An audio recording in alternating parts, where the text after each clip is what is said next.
Estamos voltando com Conexão Unifeso, o programa que leva a nossa instituição até você.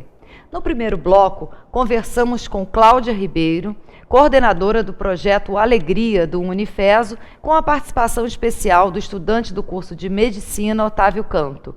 E agora vamos conversar com a professora Roberta Amaral, que vai nos falar um pouco a respeito da inflação e também do índice IPC-FESO.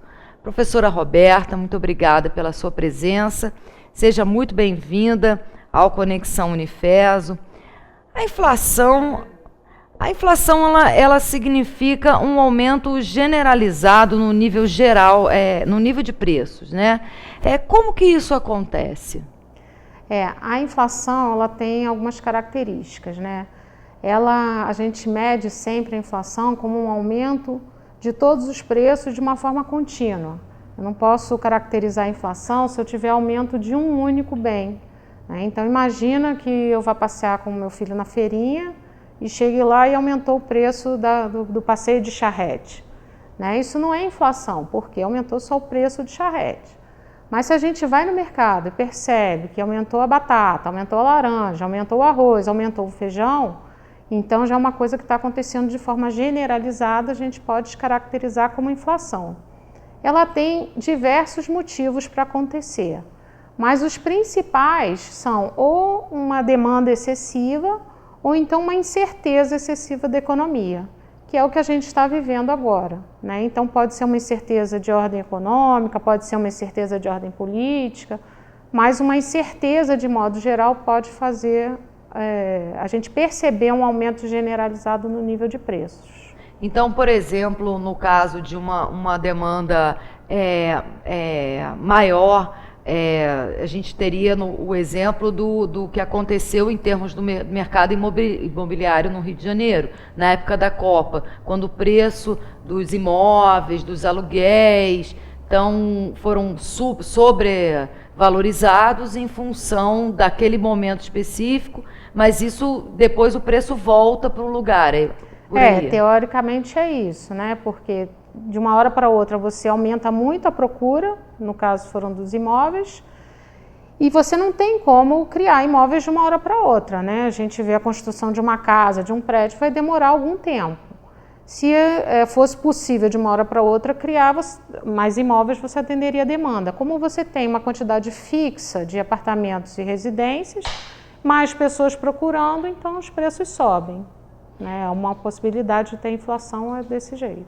E tem a outra hipótese, que é essa mais atual, né, que é a questão da confiança, né? Exatamente, né? Como hoje a gente vive uma situação política em que não está claro o que vai acontecer, né?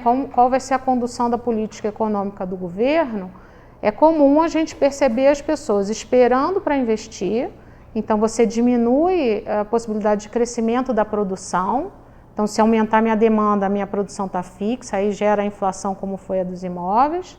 E também você tem um movimento dos empresários aumentando seus preços, porque eles não sabem, por exemplo, se pode acontecer um novo congelamento de preços, e aí eles antecipam isso, esperando que o pior aconteça. Se futuramente isso se reverter, aí eles voltam ao preço normal. E existe uma inflação que é a inflação oficial do governo, enquanto meta, né? O IPCA, que é de 4,5%, essa tentativa de manter os 4,5% ou de atingir os 4,5%, né? Com a margem de tolerância de 2%.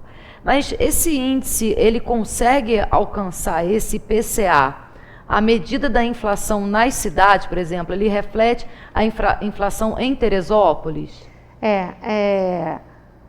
Primeiro, só um pouquinho antes de falar nisso, né, eu queria só ilustrar um pouquinho para quem está assistindo o que a inflação traz, né? Então eu trouxe aqui para você uma nota que eu comprei, que ela tem o maior valor nominal de qualquer nota já feita no mundo inteiro.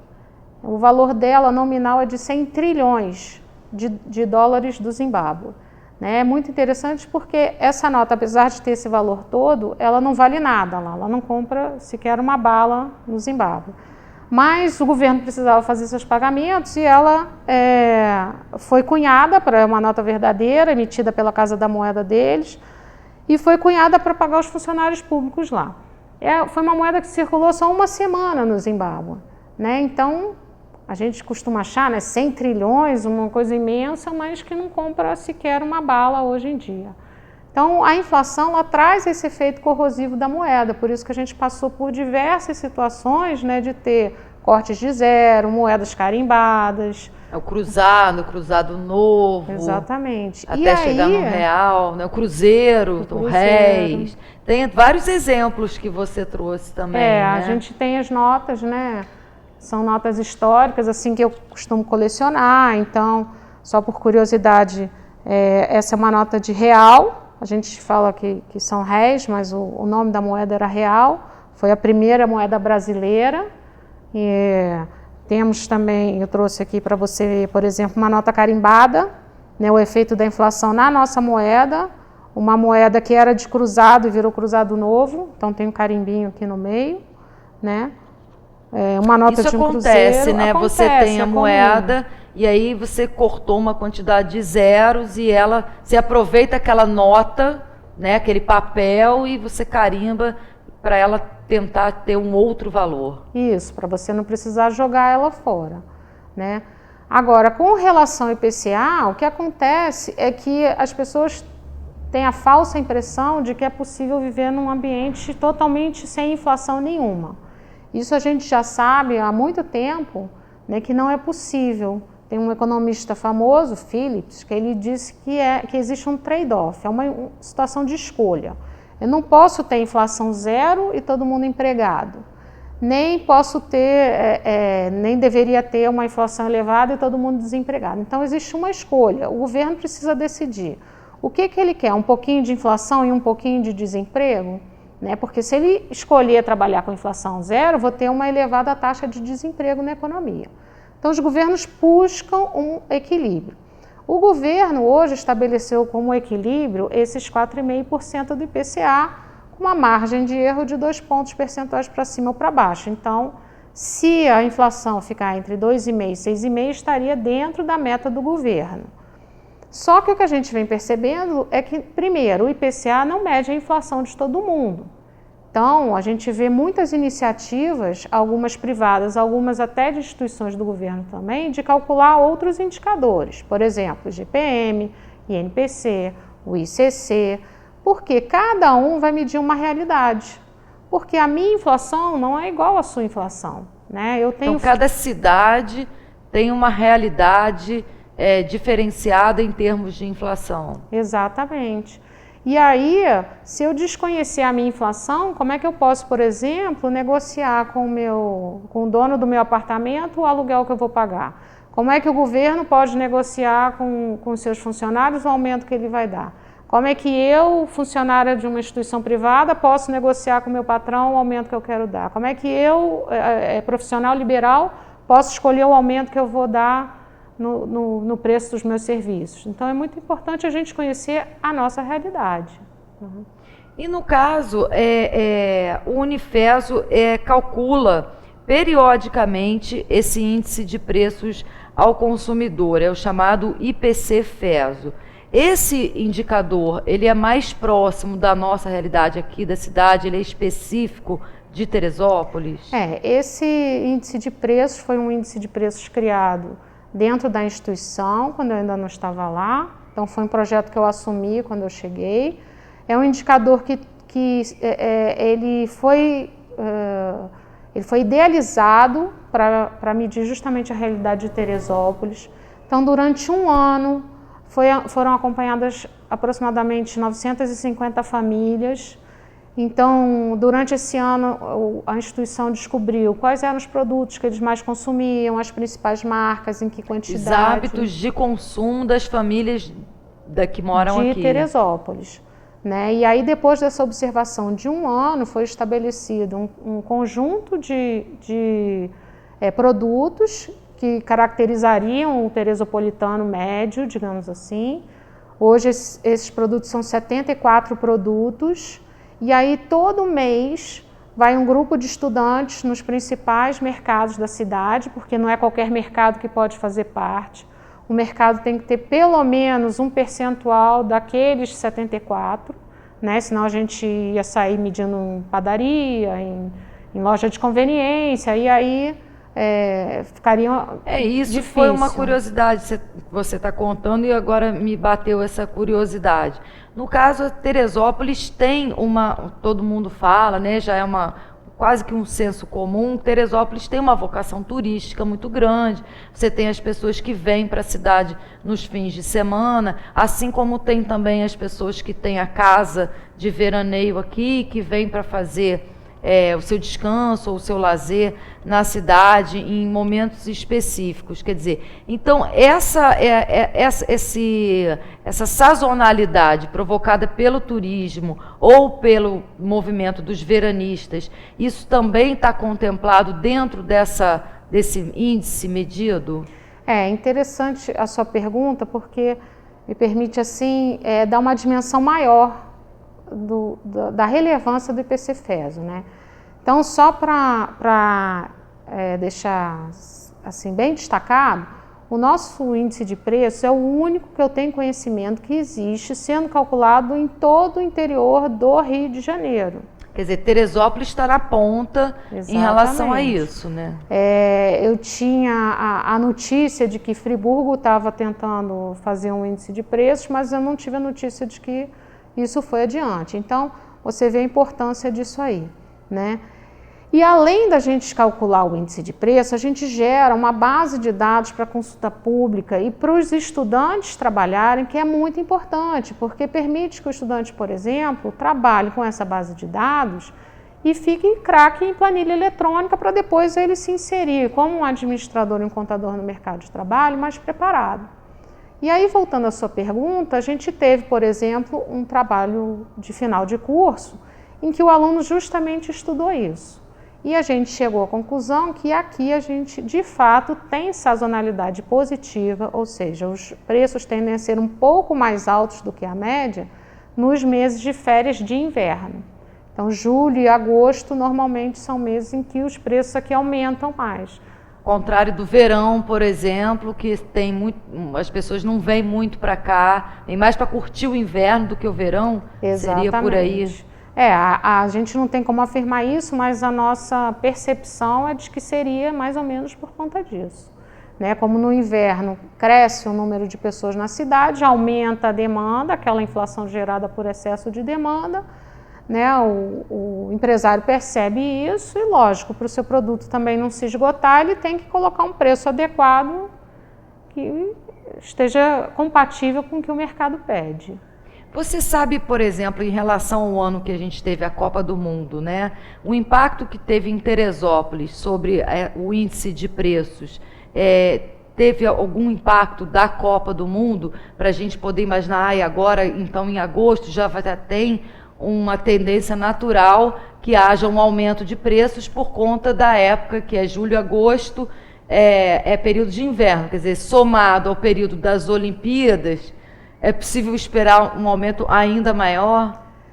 Eu não sei se nesse ano vai haver espaço para isso, porque como a gente está vivendo um momento de incerteza política muito grande, a gente percebeu no mês de março uma elevação bastante significativa do índice de preços.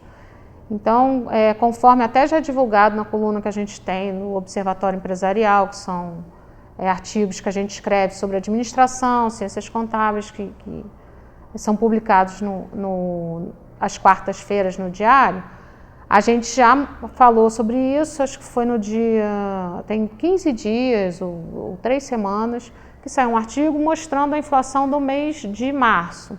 Ela foi aproximadamente 2,5%.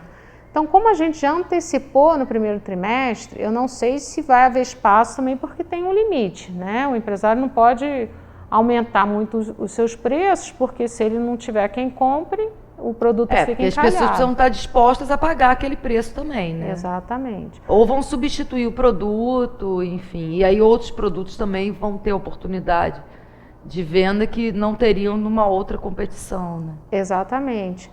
Então, assim, eu não sei o que vai acontecer nas Olimpíadas, mas é comum nos meses de julho e agosto a gente ter essa elevação por conta do excesso de turistas que vêm para o município, né? Durante a Copa do Mundo a gente não fez exatamente essa leitura, mas de repente é até um trabalho interessante, talvez até eu pense na minha próxima coluna em averiguar isso, porque eu não lembro, né? Especificamente no mês de abril, e aí eu estou antecipando isso para você, porque ainda não foi nem publicada a inflação oficial do mês de abril do governo. Aqui em Teresópolis, o que a gente percebeu é que a gente deu uma leve estacionada, né? A gente teve uma elevação muito forte em março e uma leve estacionada em abril, por conta das questões de incerteza, né, que eu falei que podem motivar um aumento de preços. Entendi. E no caso, então existe uma situação que é menos linear, né? Teresópolis, ela não acompanha ali à risca a variação do IPCA. Teresópolis, comparado com o Rio de Janeiro, e aí, de novo, foi um outro trabalho que uma outra aluna fez sobre a inflação em Teresópolis. A gente analisou não só a inflação em Teresópolis, como a gente reconstituiu o índice de preços da cesta básica em Teresópolis de 2010 para cá. A gente chegou à conclusão que aqui os preços são de 3% a 5% mais elevados do que no Rio de Janeiro. Mas isso de determinados produtos, tipo supermercado, não inclui só cesta básica, você está falando? Não, cesta básica e alimentos em geral. Alimentos em geral. Tem alguns outros alimentos no cálculo do IPC-FES que não estão na cesta básica. Certo. Né? Então, de modo geral, a gente percebe que o preço é um pouquinho mais elevado do que o do Rio de Janeiro. E você vê, para você ver a importância da medição desse indicador, esse trabalho foi tão importante que isso acabou gerando até um artigo que a gente enviou para um congresso, apresentou no congresso, então levando o nome de Teresópolis para o meio acadêmico para tratar disso, porque é um assunto que é extremamente relevante, eu acho, para o nosso dia a dia. Né? E também na medida em que a cidade passa a ter um índice de preços, né, uma forma de medição da sua própria inflação, fica mais fácil também de fazer alguns reajustes necessários em vários setores. A sua realidade, né? Porque eu não posso, por exemplo, pegar uma realidade de uma pessoa que mora na Barra da Tijuca, no Rio de Janeiro. É completamente diferente da nossa realidade aqui. Né? A pessoa que mora na Barra da Tijuca, no Rio, leva 2 horas para ir trabalhar, a gente leva aqui 10 minutos. Então, certamente, o gasto com o transporte dela, se ela for de automóvel, vai ser muito maior do que se eu for de automóvel aqui em Teresópolis. Então, é importante que a gente tenha uma adequação à nossa realidade, né? Aos nossos costumes. E além do IPC-FES, existem outros índices que a instituição está trabalhando para desenvolver e também ofertar a quem estiver precisando? Então, a gente tem à disposição o IPC-CB, que é o Índice de Preço ao Consumidor da Cesta Básica, e o IPC-FES, que é o Índice de Preços em geral, que serviria para medir a realidade dos assalariados até uma certa quantidade, aquelas 940 famílias que geraram o cálculo original. Né? É um indicador que está disponível para quem quiser receber. A gente envia mediante só um pedido por e-mail para ser incluído então, qualquer pessoa pode ter acesso a essa base, esse índice.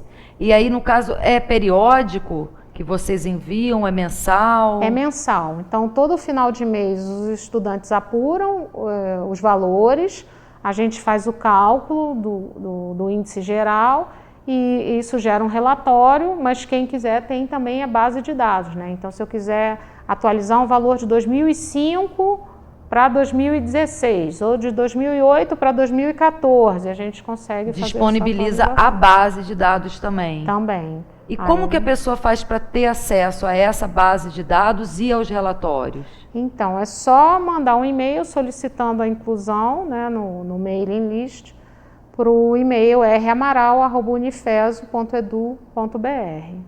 E aí, automaticamente, quando a gente apurar o indicador, a gente envia para todos que estão dentro dessa listagem. Então, uma vez a pessoa se cadastrando, ela vai passar a receber todo mês? Todo mês ela passa a receber, ou alguma medição especial que a gente faça, a gente também envia.